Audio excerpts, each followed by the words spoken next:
اور زبان اتنی لمبی باہر نکل آئی، العطش العطش کی آوازیں بلند کرنے لگا۔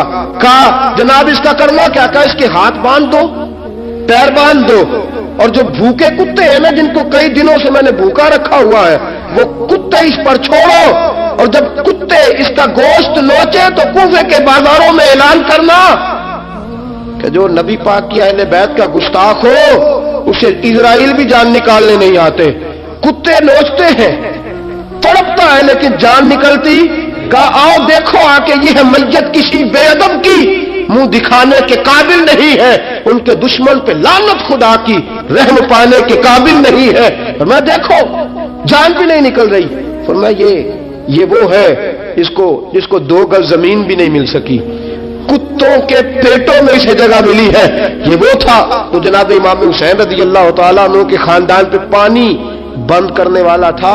میرے عزیزو دیکھو، رب فرماتا ہے کہ میں کبھی کسی ظالم سے غافل نہیں۔ یہ تو تھا نا تھوڑا سا ظالموں کا انجام جو میں نے آپ کے سامنے رکھا، تھوڑا سا ظالموں کا انجام جو میں نے آپ کے سامنے رکھا، پھر تاریخ نے پلٹا کھایا۔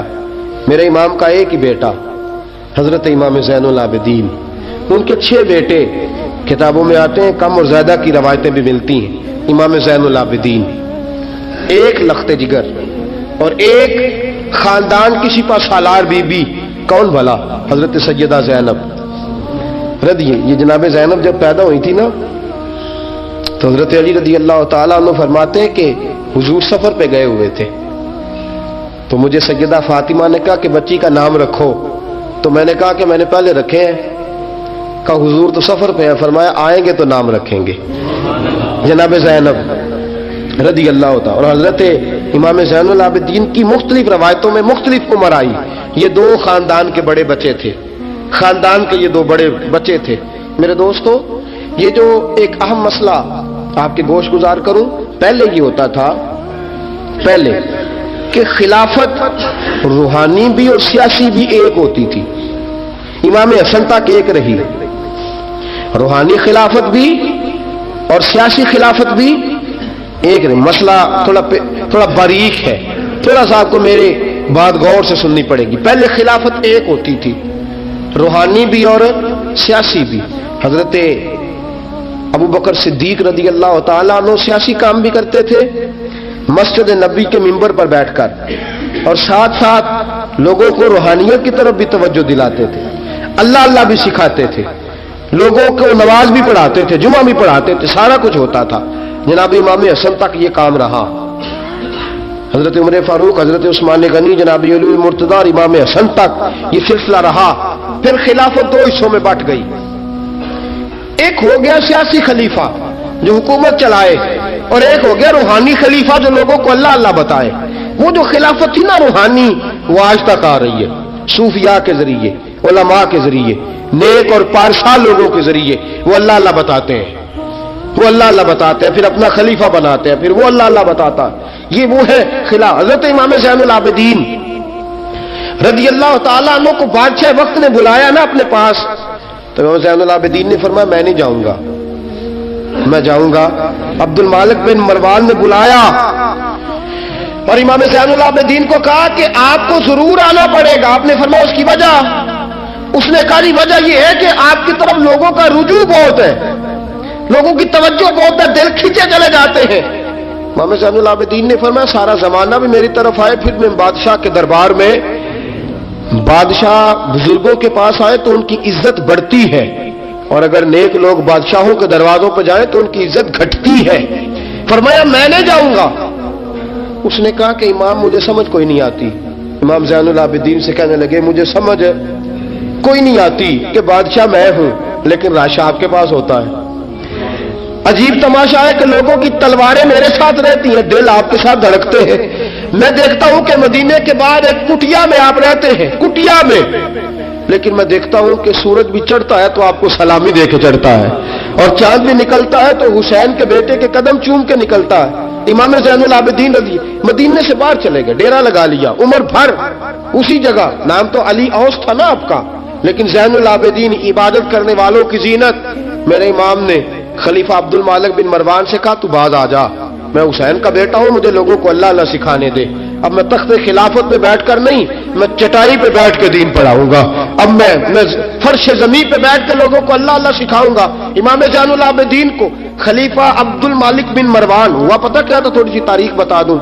یزید کے مرنے کے بعد اس کا بیٹا آیا، وہ 40 دن تک رہا، میں نے 10 محرم کو بتایا تھا، اس نے کہا میں اپنے باپ کو بھی اس قابل نہیں سمجھتا تھا، چھوڑ کے چلا گیا۔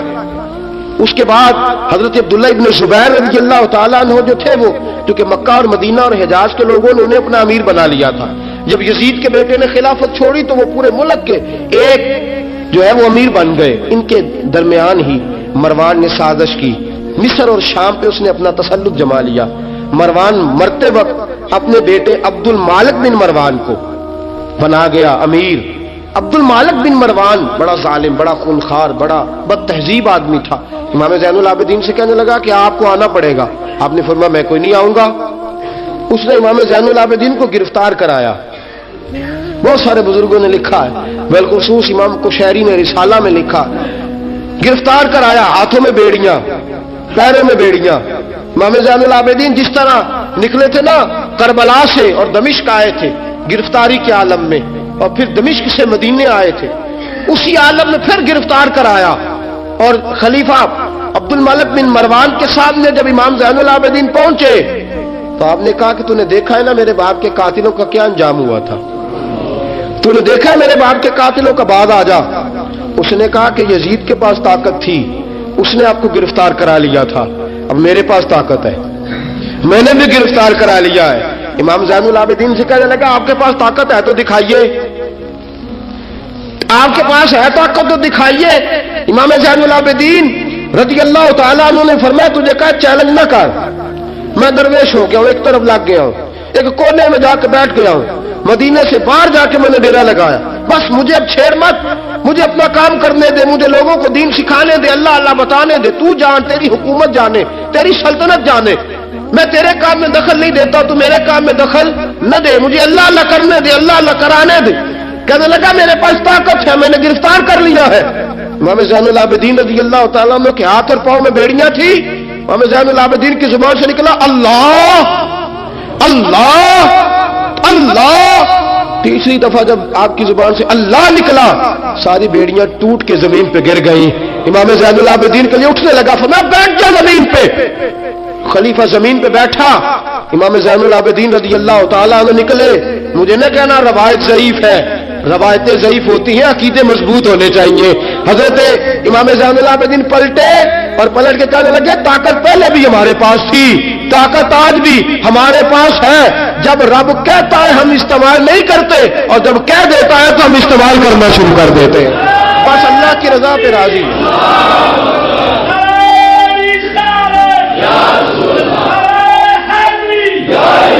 جب اللہ کہتا ہے تو استعمال کرتے ہیں۔ امام زین العابدین خلیفۃ المسلمین امیر المومنین امام حسن کے بھتیجے جناب علی کے پاس 3 سال رہے تھے، وہ تو کٹ گئے سارے، لیکن میرے امام زین العابدین اگرچہ حکومت نہیں لی لیکن دلوں پہ حکومت کرتے رہے، دلوں پہ۔ یہی خلیفہ عبد الملک بن مروان، دیکھو کہتے ہیں جادو ہو جو سر چڑھ کے بولے، اور حقیقت چھپ نہیں سکتی بناوٹ کے اصولوں سے، اور خوشبو آ نہیں سکتی کبھی کاغذ کے پھولوں سے۔